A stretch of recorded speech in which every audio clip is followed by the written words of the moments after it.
Actually, we were very proactive 30 years ago when our CEO at the time in a UN conference in Stockholm stood up and said, "Our cars produce pollution, noise and waste." At the time, I think people reflected about what is this CEO doing? We're selling cars and he's saying that they have an impact on the environment. But actually, it's true. Our cars have a negative side effect, the same way our lifestyle has an effect on the environment. This bold statement really marked the beginning of Volvo's environmental work. Even though the car company is known around the globe for its safety innovations, it also boasts a couple of environmental world firsts.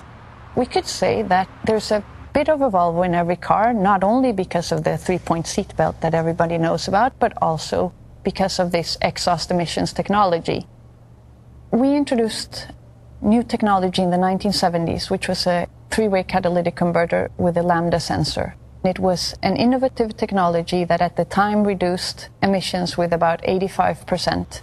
Volvo's plant in Gothenburg, Sweden, was also named the cleanest factory in the automotive industry in the early 90s. Environment today has an entirely different meaning than it did in those days. Before, we used to concentrate on what had an effect at local level.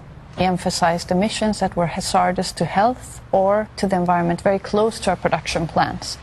Today, environment is much more about carbon dioxide, emissions that might come out on the other side of the planet, but we feel the effects here or the other way around.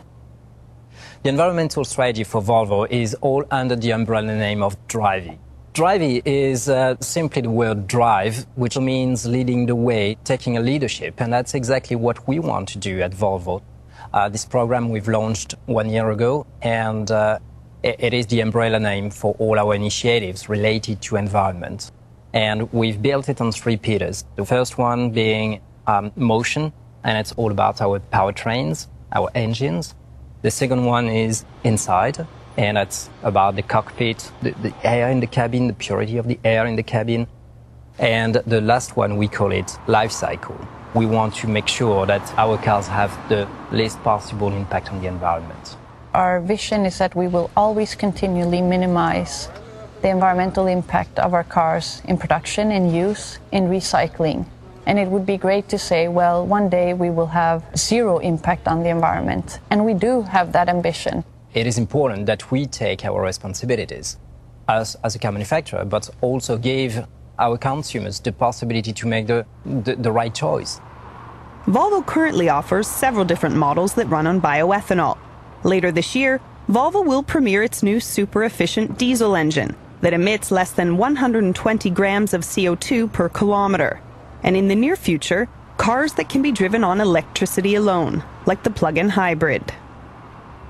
Volvo is a company that emphasizes safety and caring for people.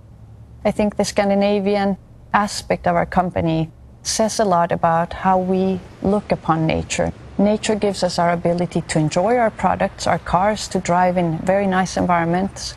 But in order to be able to do that and in order to have a license